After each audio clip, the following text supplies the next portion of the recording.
안녕하세요. 반갑습니다. 출애굽한 이스라엘 백성들을 하나님께서는 가나안으로 인도하기 원하셨습니다. 하지만 가나안에 살던 거인들을 보고 이스라엘 백성들은 두려워합니다. 그리고 가나안으로 가는 것을 주저했습니다. 그 결과 하나님이 예비하신 풍요의 땅 가나안으로 들어가지 못하고 광야에 살게 되었습니다. 광야는 먹고 마실 것, 안전하게 자신을 보호할 것을 쉽게 구할 수 없는 땅입니다. 당장의 의식주를 스스로의 힘으로 해결해야 하는데 그것이 그렇게 만만한 일은 아니었습니다. 땀 흘리고 수고한다 해서 그에 필요한 것을 풍성하게 얻을 수 없는 땅이 광야이기 때문입니다. 당연히 백성들은 불평하고 원망하기 시작했습니다. 출애굽기 15장 24절을 보면 이렇게 기록합니다. 백성이 모세에게 원망하여 이르되 우리가 무엇을 마실까? 물이 쓴 물을 만나자 물이 없어서 갈증하고 또 원망한 것입니다. 이 말씀은 15장 24절에 기록되어 있는데요. 보통 우리가 출애굽기를 볼 때 15장은 모세와 미리암의 찬가라고 알려진 본문입니다. 성경을 보시면 1절부터 21절까지는 애굽으로부터 자신들을 구원하여 주신 하나님의 은혜에 대해서 감사하고 찬양하는 내용이 기록되어 있습니다.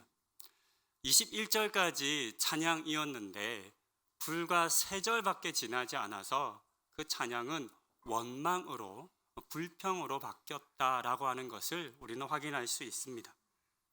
이어지는 16장 2절과 3절에서도 그들은 원망합니다. 앞부분에 보면 이렇게 기록합니다. 이스라엘 자손 온 회중이 그 광야에서 모세와 아론을 원망하여, 그리고 그들은 애굽에서 고기 감아 곁에 앉아 떡을 배불리 먹을 때가 훨씬 더 좋았다라고 이야기합니다. 이처럼 광야에 도착하자마자 백성들은 목마르고 굶주렸습니다.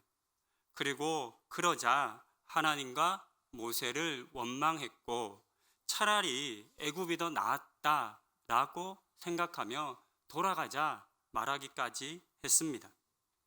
하지만 이와 같은 이스라엘 백성들의 고통과 고난은 하나님 때문이 아닙니다. 하나님을 신뢰하지 않고 하나님의 보호와 약속 돌봄을 믿지 않고 가나안 땅에 들어가지 않았기 때문입니다.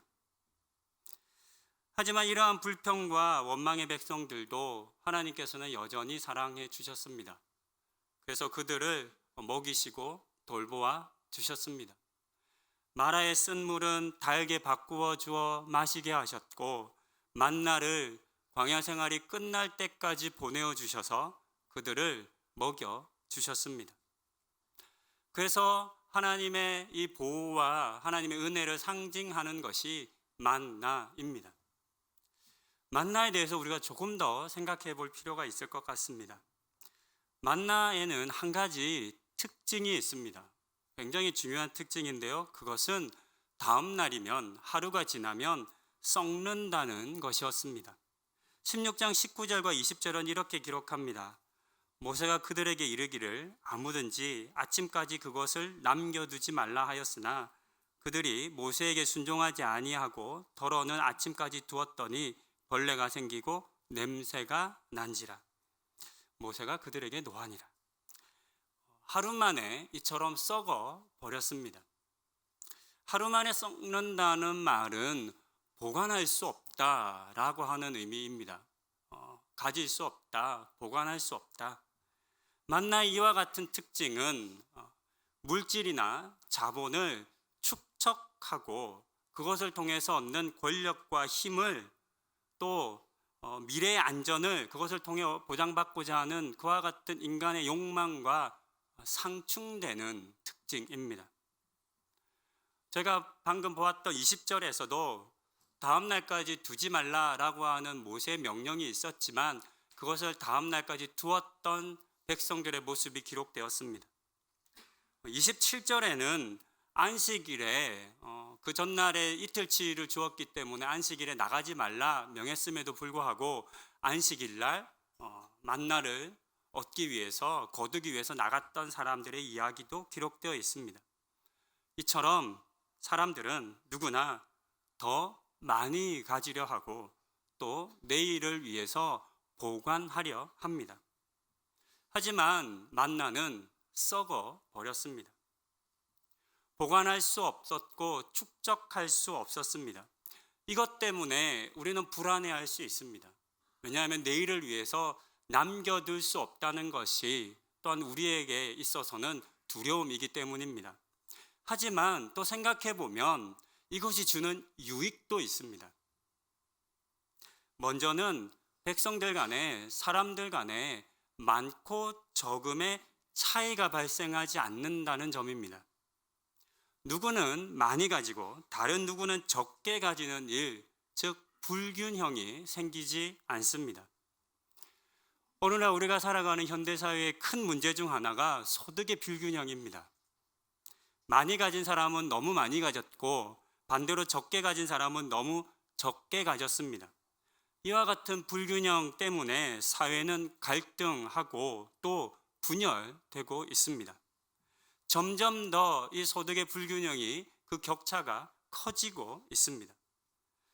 하지만 만나는 이와 같은 문제를 야기하지 않습니다. 얻는 것에는 차이가 있을 수 있습니다. 저는 좀 작게 먹겠죠. 그러니까 좀 작게 얻겠지만 가족이 많거나 또는 많이 먹는 사람은 많이 얻을 겁니다. 하지만 남는 것에는 차이가 없습니다. 만나의 또 다른 유익은 이것을 가지기 위해, 이것을 빼앗기 위해 싸우지 않아도 된다는 겁니다. 다른 사람과 경쟁할 필요가 없습니다. 사람들은 남들보다 더 많이 가지기 위해서 애쓰고 노력합니다. 때로는 다른 사람이 가진 것을 빼앗기까지 합니다. 우리는 그래서 더 많이 가지려 하는 이유 때문에 다투고 그것으로 말미암아 고통받습니다. 하지만 만나 때문에 우리는 다툴 일이 없습니다. 만나를 가지고 경쟁할 일이 없습니다. 어차피 가져봐야 내일이면 다 썩어버릴 것이기 때문입니다. 이와 같은 두 가지 유익이 있고 그보다 더 중요한 유익이 또 있습니다. 그것은 전적으로 하나님의 공급하심을 의지하는 법을 이 만나가 가르친다는 사실입니다. 보관할 수 없기 때문에 매일마다 이스라엘 백성들은 하나님께서 주시는 만나를 기다려야만 했습니다. 매일 만나를 기다린다는 것은 매일 하나님을 기다린다는 것과 똑같은 의미였습니다. 매일 하나님께서 주시는 만나를 먹으며 그들은 누가 자신들을 돌보고 있는지, 이 음식이, 이 만나가, 이 내가 먹고 사는 일용할 양식이 누구로부터 온 것인지를 명확히 알 수 있었습니다. 하나님이십니다. 어떤 사람도 누구도 광야를 내 힘으로, 내 스스로의 힘으로 살았다라고 자랑할 수 없었고 전적으로 하나님 은혜였다라고 말할 수밖에 없었습니다. 하나님께서 이스라엘 백성들을 광야로 보낸 이유가 이 세 번째 이유에 있습니다. 하나님의 인도하심을 경험하고 신뢰하는 삶을 연습시키기 위함이었던 것입니다. 앞서 이스라엘 백성은 가나안 땅으로 인도하시는 하나님의 인도하심이 있었지만 하나님을 신뢰하지 않았습니다. 하나님을 믿지 않았습니다. 그래서 가나안으로 들어가지 않았습니다. 그래서 하나님께서는 40년 동안 하나님을 신뢰하는 법, 매일매일 하나님의 은혜를 기대하는 법을 연습시키셨습니다. 그리고 이 연습을 통해서 모든 것이 풍족하고 넉넉한 가나안에서도 하나님을 신뢰하고 사는 것을 연습하도록 하셨습니다. 하지만 안타깝게도 이스라엘 백성들은 광야에서의 경험과 이 배움을 금방 잊어버립니다. 가나안은 광야와는 비교할 수 없을 만큼 풍족한 땅입니다. 그래서 성경은 가나안을 젖과 꿀이 흐르는 땅이라 불렀습니다. 하지만 그들은 이 땅이 주는 풍요함이 아니라 하나님을 의지하고 살아야 했습니다. 그것을 40년 동안 연습해 왔습니다. 하지만 그렇게 살지 못했습니다. 가나안이 주는 물질적인 풍성함에 취해 하나님께서 돌보신다라고 하는 사실을 잊어버렸습니다. 매일매일 하나님의 은혜를 간구하지 않아도 어제 내가 쌓아두고 남겨두고 보관한 것으로 내일 내가 살 수 있다라고 믿으며 더 이상 하나님을 필요로 하지 않았습니다. 이와 같은 이스라엘 백성들의 모습 중 대표적인 것이 우상 숭배입니다. 그들은 하나님 대신에 풍요의 신인 바알과 다산의 신인 아세라를 섬겼습니다. 물질적인 풍요와 많은 사람을 통해 충분히 우리끼리 우리 스스로의 힘으로 살아갈 수 있다 믿었기 때문입니다. 그것들이 주는 물질과 그를 통한 힘과 권력을 하나님보다 더 좋아했습니다. 그리고 결국 이스라엘은 망합니다. 오늘의 본문은, 오늘의 이 책 하박국은 그렇게 이스라엘이 망해가던 때에 기록된 책입니다.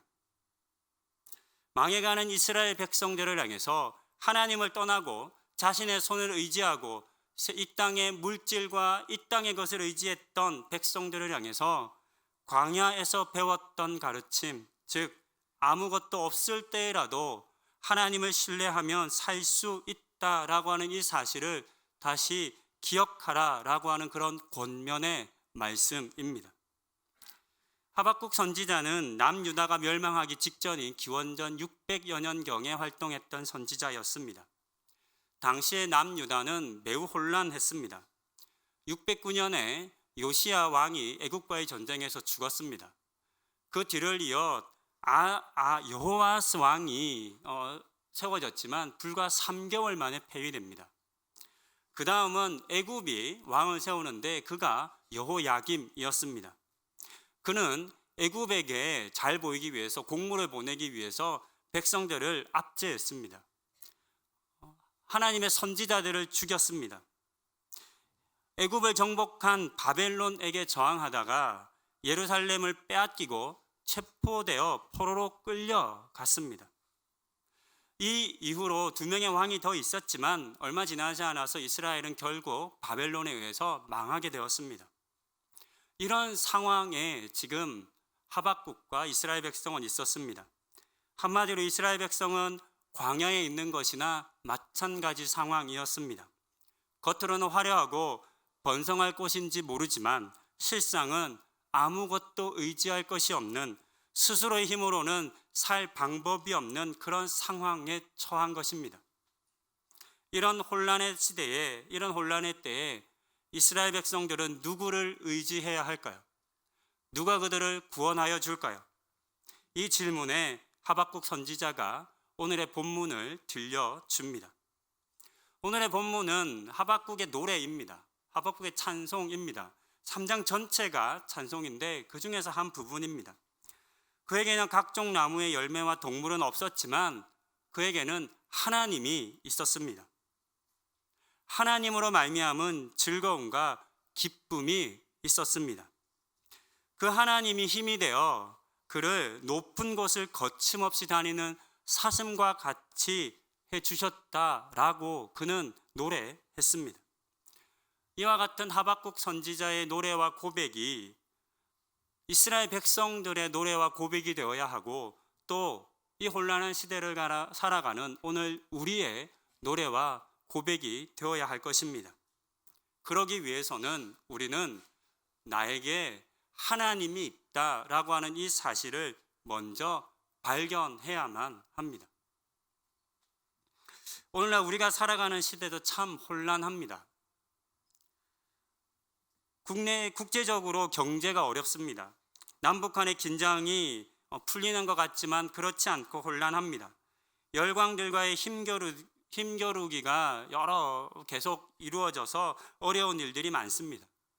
국내적으로도 세대와 정치적 신념의 갈등으로 큰 혼란을 겪고 있습니다.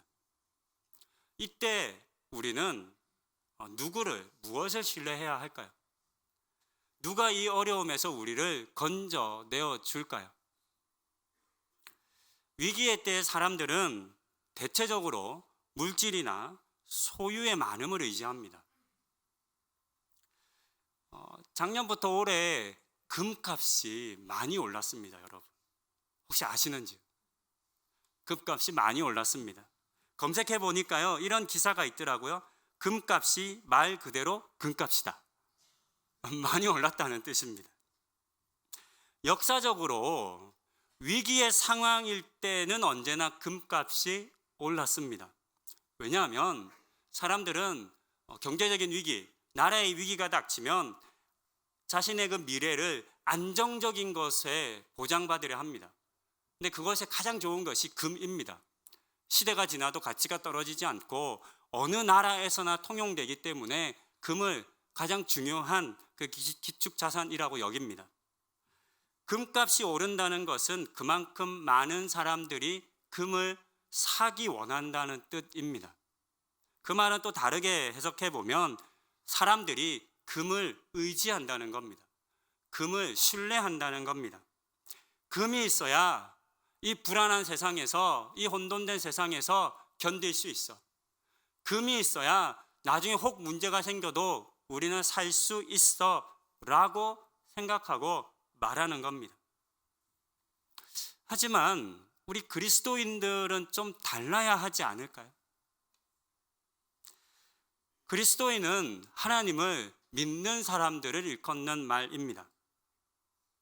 근데 우리가 어느 때 하나님을 믿어야 할까요? 우리의 믿음이 진정으로 드러날 때는 그것이 진짜인지 가짜인지는 언제 확인할 수 있을까요?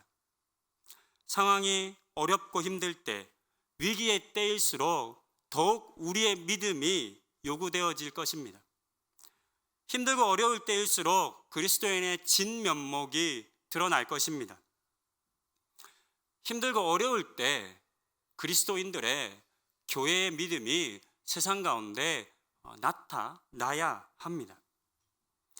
그런 점에서 오늘 본문의 하박국 선지자의 노래가 우리를 도전합니다. 그러면서 동시에 이 노래를 함께 부르자라고 우리를 초청합니다. 이 초청에 응답해서 이 노래가 오늘 나의 노래가 되기를, 오늘 여러분들의 노래가 되실 수 있기를, 오늘 우리 교회의 노래가 될 수 있기를 소망합니다. 말씀을 정리합니다. 오늘 추수감사 주일입니다. 올 한 해 동안 우리가 얻은 결과물들, 옛날 농경시대에는 이제 눈에 보이는 그런 농산물들 가지고 이제 신께 감사하는 그런 때였습니다. 올 한 해 얼마나 많이 남기셨습니까? 올 한 해 여러분들이 얻은 소득은 무엇입니까? 사람들은 대체적으로 있는 것보다 없는 것에 더 많이 관심을 가집니다. 없는 것이 더 크게 느껴지는 것 같습니다. 그래서 이미 가진 것을 소중하게 여기기보다는 나에게 없는 것, 다른 사람은 있지만 나에게 없고 또는 전에는 있었지만 지금 없는 것으로 말미암아 더 불평하고 원망합니다. 하지만 오늘 본문에서 하박국 선지자는 자신에게 없는 것과 자신에게 있는 것을 분명히 살핀 후에 자신에게 없는 것으로 말미암아 불평하고 원망하는 것이 아니라 자신에게 있는 하나님으로 말미암아 즐거워하고 기뻐했습니다. 올 한 해 지나면서 불평과 원망하신 분들 있으셨을 겁니다. 우리가 다 살다 보면 그런 불평과 원망을 하게 마련입니다. 하지만 우리에게 하나님이 있지 않습니까? 우리의 영원히 함께 하시겠다라고 약속하신 하나님이 있지 않습니까? 그렇다면 우리도 하박국 선지자처럼 그 우리의 불평과 그 우리의 원망을 하나님으로 말미암은 즐거움과 기쁨으로 한번 바꾸어 보십시다.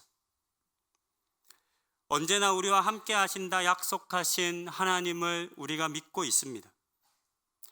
이 하나님의 약속을 신뢰하고 지금도 아무리 어려운 때라도 비록 우리가 광야와 같은 곳을 지나고 산다 하더라도 우리와 함께 하시는 하나님을 만나십시다. 그리고 그 하나님으로 말미암아 비록 열매도 없고 소출도 없고 동물도 없지만 그 하나님으로 말미암아 즐거워하고 기뻐하십시다. 우리가 이렇게 할 때 하나님께서 우리의 힘이 되어 주실 것입니다. 광야와 같은 이 세상에서 우리를 높은 곳으로 인도하여 주실 것입니다. 이 은혜를 누리시는 분들이 다 되실 수 있기를. 그래서 이때에 오늘 이 예배에서 오늘 여러분들의 이 감사의 고백의 이 추수감사주일에 하박국의 이 노래가 하박국의 노래에 머물지 않고 오늘 이 자리에 있는 우리 모두의 노래, 여러분들의 노래가 되실 수 있기를 권면드립니다. 기도하시겠습니다. 열매도 없고 소출도 없고 아무 동물도 없었지만 불평하지 않고 오직 함께 하시는 여호와 하나님으로 말미암아 즐거워하고 기뻐했던 하박국 선지자의 모습을 보았습니다. 그는 광야와 같은 삶의 자리에서도 하나님을 잃지 않았습니다. 하나님, 하박국 선지자의 이 고백이, 이 찬양이 오늘 우리의 고백, 우리의 찬양이 되게 하옵소서. 때로 우리는 광야와 같은 세상, 광야와 같은 삶의 자리를 만납니다. 아무리 수고해도, 아무리 땀 흘려도, 아무리 노력해도 아무것 얻은 것 없다라고 나는 빈손에 불과하다, 그런 상황을 만납니다. 하나님, 그때 우리가 불평하고 원망할 수 있겠지만 오히려 이 고백을 기억하게 하시고 나와 함께 하시는 하나님으로 만족하고 하나님으로 말미암아 그 불평과 그 원망을 즐거움과 기쁨으로 바꾸는 우리 모두가 되게 하옵소서. 이 은혜 주시기를 간구드리며 이 모든 말씀 우리 주 예수 그리스도의 이름으로 기도드립니다. 아멘.